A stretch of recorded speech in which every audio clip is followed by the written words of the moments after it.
বিসিপির homework ক্রিকেটের আশপাশে যে শ্রীলঙ্কান সান্ডা ঘোরাঘুরি করেন তাকে আটকানোর, ধরার, খাঁচাবন্দি করার কিংবা তার গলায় বা লেজে রশি লাগানোর জন্য কেউ নেই। বাংলাদেশ ক্রিকেট বোর্ড সান্ডা পালে না, তবে বাংলাদেশ ক্রিকেট বোর্ডের যে এরিয়া রয়েছে, হোমওয়ার্ক ক্রিকেটের যে এরিয়া রয়েছে, সেখানটা একজন সান্ডা প্রায় ঘোরাঘুরি করেন, তিরিং বিরিং করে বেড়ান।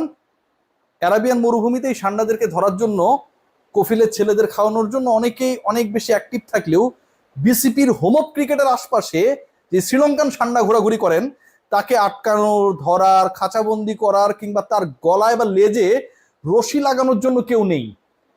বাংলাদেশ ক্রিকেট বোর্ডের আশপাশে আমরা অনেক রশি দেখি, খেয়াল করে দেখবেন যে বাউন্ডারি রোপ বলে যেটাকে, অনেক মোটা মোটা রশি, আমাদের হাতের মতো মোটা, কিন্তু সেই রশিগুলো দিয়ে এই সান্ডার লেজ বাঁধার কেউ নেই।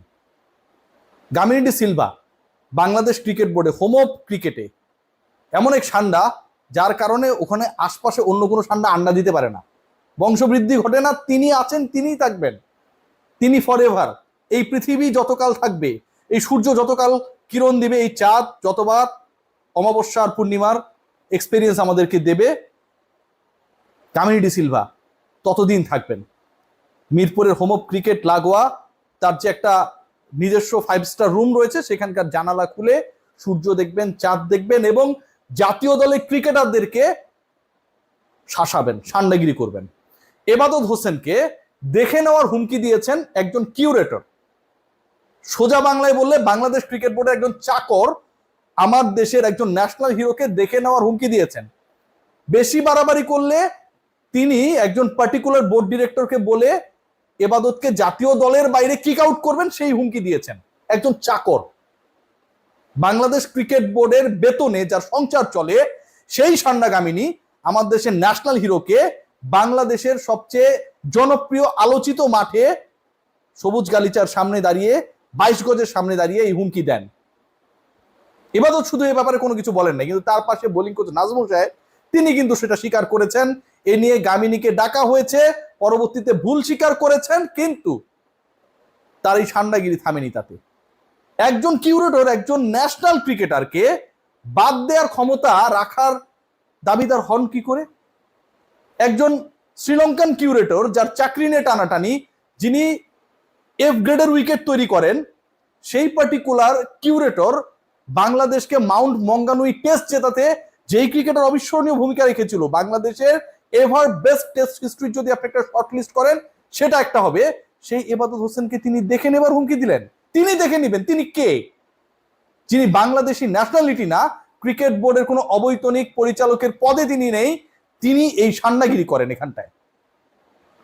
গত শুক্রবারে নিউজিল্যান্ড এবং বাংলাদেশ এই টিমের খেলা হচ্ছিল, আপনারা সবাই জানেন, এবং সেন্টারের পাশের যে উইকেটটা রয়েছে, সেন্টার উইকেটে তো ম্যাচই চলছিল, সেই পাশের উইকেটে বোলিং কোচ নাজমুল ভাইয়ের সাথে ইবাদত হোসেন তার বোলিং প্র্যাকটিস করছিলেন। ইনজুরি থেকে ব্যাক করেছেন ইবাদত।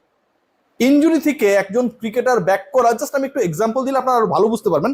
ধরেন আমার হাতে এই জায়গাটা কেটে গেছে, যে কারো যদি কেটে যায়, এই জায়গাটা একদম প্রপারলি ঠিক না হওয়া পর্যন্ত, আগের অবস্থায় না ফেরা পর্যন্ত আশপাশে কেউ হাত দিলেও কিন্তু আমরা চমকে উঠি। ইবাদত ইনজুরিতে পড়েছেন, অস্ত্রোপচারের মধ্য দিয়ে গেছেন, কামব্যাক করার চেষ্টায় রয়েছেন, বাংলাদেশ দলে এই পেসারকে দরকার। তিনি যখন বল করছিলেন, ল্যান্ডিং স্টেপ যেখানটায় দিচ্ছিলেন ওই উইকেটে, সেন্টারের পাশের উইকেটে, সেখানকার হচ্ছে ধুলাবালি উঠছিল, মাটি খসে পড়ছিল। একজন ক্রিকেটারকে নতুন করে ইনজুরিতে পড়ার জন্য এটা যথেষ্ট না? যথেষ্ট। যখন তাকে জানানো হয় যে কি উইকেট বানান, এইরকম উইকেটে পড়লে তো বা এইরকম উইকেটে প্র্যাকটিস করলে তো আমরা ইনজুরিতে পড়তে পারি, তখন সে উত্তর দেন, তুমি তোমার কাজ করো, আমি আমার কাজ করেছি। ক্রিকেট বোর্ডের অমুক পরিচালককে বলে তোমাকে আমি হচ্ছে এখান থেকে বাইর করে দেওয়ার ব্যবস্থা করব, জাতীয় দলে তুমি কিভাবে চান্স পাও সেটা আমি দেখে নিব। How funny!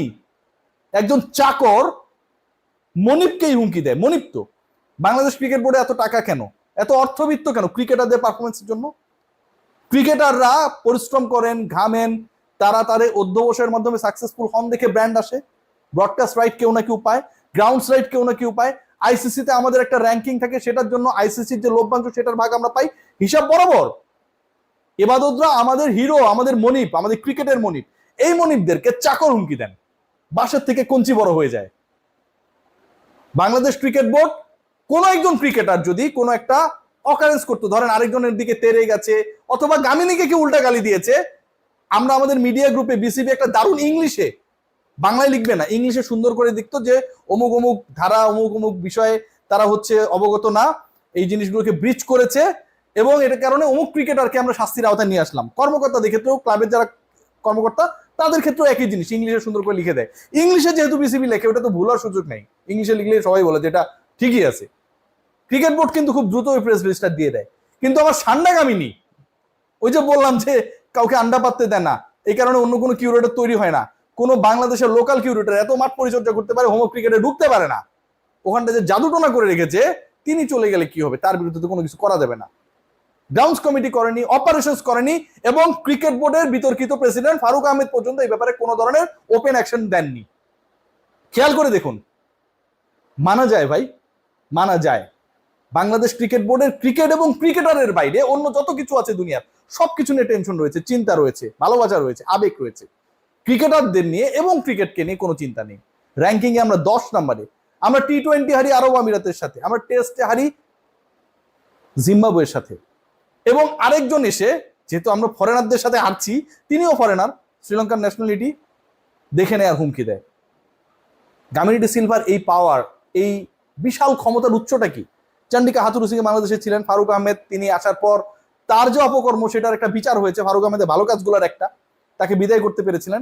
Gamini D Silva তিনি যে লঙ্কান ডাম্বুলা থেকে যে মধুটা নিয়ে আসেন, এটা কি ভাই বেশি প্রিয়? সুন্দরবনে এত ভালো পাওয়া যায় না, সবখানে একটা মাখামাখি অবস্থা, একে কেউ সরাতে চায় না এই মধুর গন্ধে। কি পায়? নাজমুল হাসান পাপনের 16 বছরের অপকর্ম নিয়ে অনেক আলোচনা হয়, অপকর্ম করলে বিচার করেন। গামিনী ডি সিলভা নিয়োগ, এবং গামিনী ডি সিলভা একজন ক্রিকেটারকে হুমকি দেয়। মুশফিকের সাথে এর আগে এই বেয়াদব লোক লেগেছিলেন, খেয়াল করে দেখবেন, আমাদের মুশফিকের সাথে লেগেছিলেন তিনি মাঠের মাঝখানে। কোন ক্রিকেটার, কোন সাবেক ক্যাপ্টেন, কোন পঞ্চম পাণ্ডবের কোন পাণ্ডব এর বানানো উইকেটকে, এর কর্মকাণ্ডকে ভালো স্বীকৃতি দেয় নাই। সেই লোক আজকে এই হুমকি দেন, দেখে নেবার। আমরা চাই এটা ওপেন হোক, গামিনী ডি সিলভা কি করতে পারেন ইবাদতকে দেখে নিক, আমরা এটা দেখতে চাই। এত বড় সাহস তার। বাংলাদেশ ক্রিকেট বোর্ডের যদি বিন্দুমাত্র ব্যক্তিত্ব থাকে, আগামীকালের মধ্যে গামিনী ডি সিলভার মিসকন্ডাক্ট নিয়ে আপনারা প্রেস রিলিজ দেবেন। যদি এটা না করেন, আমি আমার তরিকায় যাব। এটা হুমকি না, এটা প্রতিবাদ। একজন বাংলাদেশি হিসেবে, বাংলাদেশের ক্রিকেটের সাথে জড়িত একজন স্টেক হোল্ডার হিসেবে, প্রতিদিন মাঠে যাওয়া সাংবাদিক, ক্রিকেটারদের পরিশ্রম আমরা দেখি, সেই হিসেবে আমি চ্যালেঞ্জ করলাম, আপনারা যদি গামিনী ইস্যুতে স্ট্রিক্ট অবস্থানে না যান, তার মিসকন্ডাক্ট নিয়ে যদি আপনারা কোনো কিছু না করেন, আমি আমার মতো করে ব্যাপারটা দেখব। এবং প্রেসিডেন্ট ফারুক আহমেদ, ডেফিনেটলি আপনি যেসব উল্টাপাল্টা কাজ করেন সেগুলো আরো বের করার ক্ষেত্রে, ওই যে কি থাকে না, সান্নার তেল খেয়ে হচ্ছে শক্তিশালী হয়ে লেগে যাওয়া, সেটার চেষ্টা করব। গামিনীর শাস্তি চাই।